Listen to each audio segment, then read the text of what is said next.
right, for these problems, we're using an angle on a side in order to find the other missing side of a right triangle.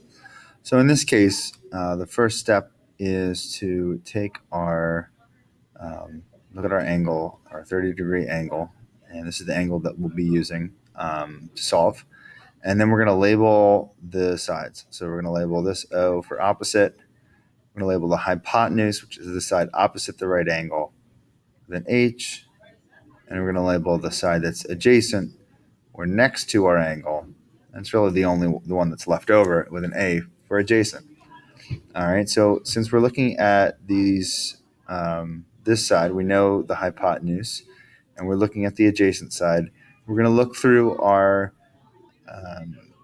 trig ratios in order to find the ratio that includes the adjacent and the hypotenuse side.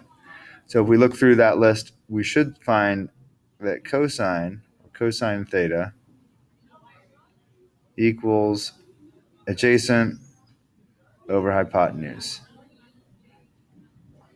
And all you need to do is substitute the values in the triangle with the values in the ratio. So in this case, we're going to talk about the cosine of 30 degrees being equal to A, which is x, we don't know what x is, over 8.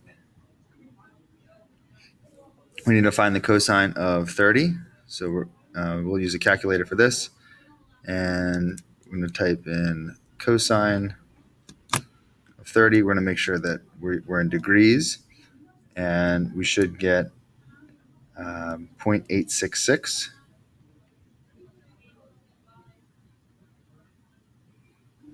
And 0.866 equals x divided by 8.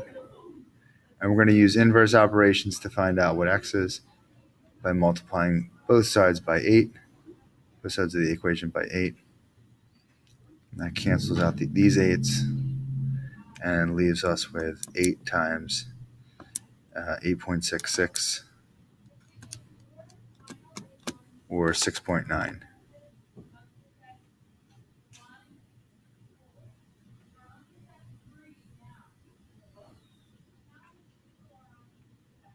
Okay?